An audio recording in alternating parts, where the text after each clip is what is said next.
You know what it's like when you've got homework due the next day and you've left it till the last minute and you somehow are able to get it done, even though it's really stressful and you're annoyed with yourself for not doing it earlier. How are we able to do things that we don't feel like doing when we know we should do them?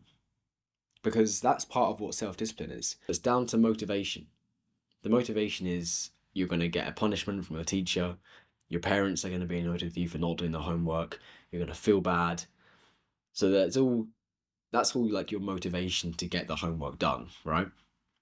Well, your motivation for being disciplined should be for a specific habit. You have a goal. So that goal is your motivation to be more disciplined, to change your habit, to do what your logical brain is telling you would be the best option.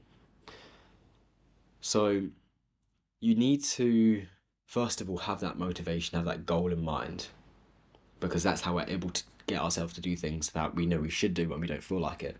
It's that motivation. And then you need to actually do it, because obviously it's useless if you don't actually do it.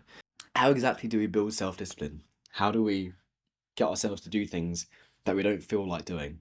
I think, first of all, we need to understand what discipline is.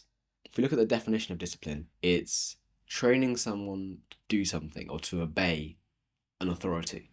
So in the case of self discipline, it would be training your body to do what your mind, the logical brain is telling you to do. And not just in the case of like instant gratification, but what your actual logic is telling you would be the best option to do. And it's training your body to follow that. So if you look at what training is, and I'm going through like a kind of definition rabbit hole, but I think it's actually important to like get these things properly established.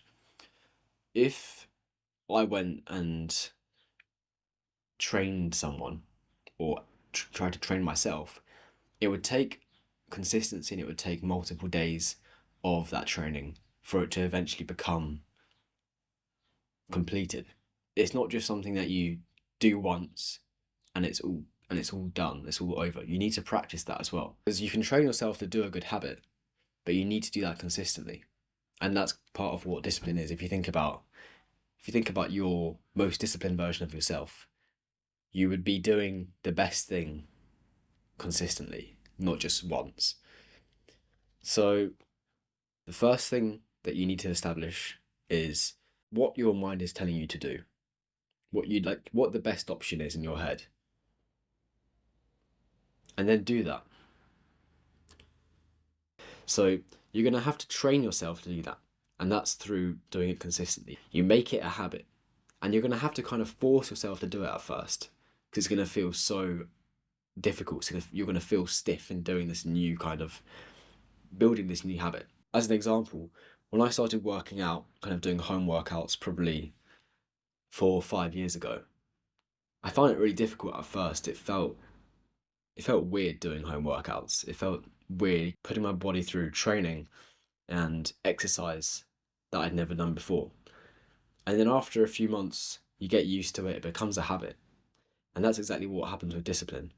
For any kind of habit you're trying to build, any kind of good habit that you want to become more, something you want to become more disciplined in, you have to do that consistently. So once you've got that in place, you're going to be more easily able to continue with that habit because it's kind of developed this momentum. So with anything, like even like studying, if I don't do any kind of deep focus study for a couple of days, I'm going to find it really hard to get back into it, which is why I try as hard as I can to do a bit each day because it's going to help me in the future. So right now, if you were to think of a couple things that you know you want to be more disciplined in, that you want to follow what your brain is telling you to do, rather than just following the old habits that you have. You know exactly what you need to do. You know exactly what your motivation is to do that.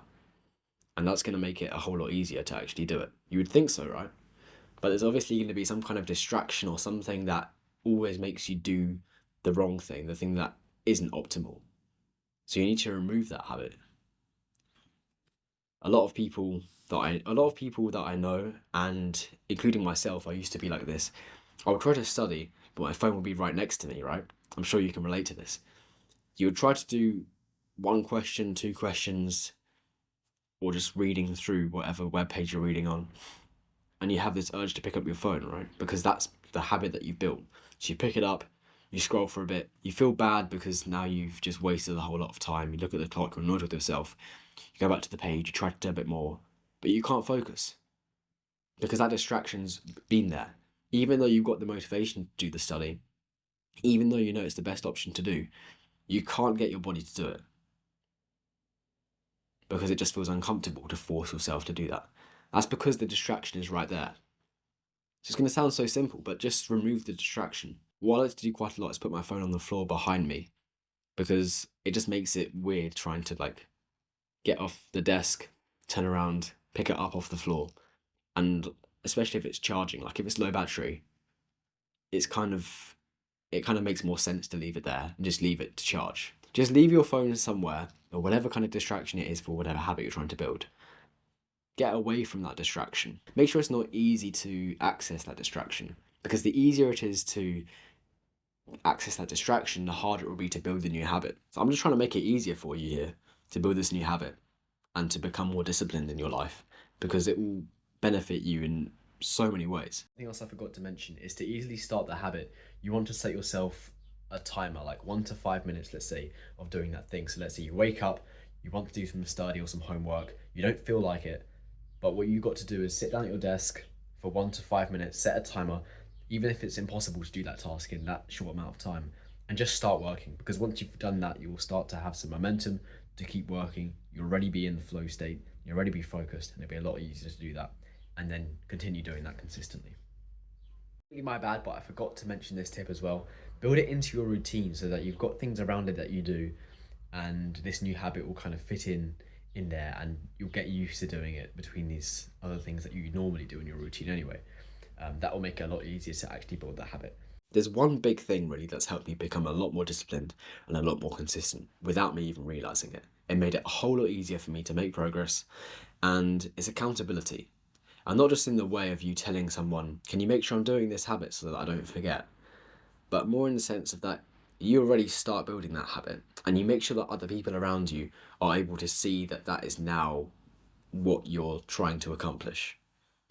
So, like with my YouTube channel, for example, I've spoken a lot about productivity, about hard work, about focus, and any friends who know anything about my YouTube channel, when they see me doing something that goes against what I speak about on my YouTube channel, if they see me on my phone during a study period or something like that in sixth form, I'm going to get criticised for that. And that accountability of getting other people around you to know that you're trying to do something will really, really, really help you with your with motivation and discipline. I'll give you another example. When I was going through my fitness transformation, my weight loss transformation, my whole family knew that I was on a diet, that I was trying to work out 6 times a week. I think it was 5 or 6 times a week. And they would get me up in the morning to do that. So if I didn't do that, I would feel bad. My family would all know that I didn't do my workout that morning. So that's just like an extra bit of motivation, so that everyone knows that you're still being disciplined. It's just a really easy hack that I don't know why I hadn't realised it earlier. But by always having people there noticing that I'm trying to build this habit, you kind of feel like they're watching you and you've got to keep up with that. So that's how I've been able personally to become a lot more disciplined and a lot more consistent, because now that I've started being more consistent, it's difficult to stop really. That's just like an extra tip out there. If you're trying to build a new habit, which you've struggled building and you feel like you can't build, get other people around you to know that you're trying to do that thing. So I hope that my advice on discipline has helped you out in some way. If it has, please drop a like if you feel like it, and I will see you in the next one. Peace. Don't know why I just clicked the tripod.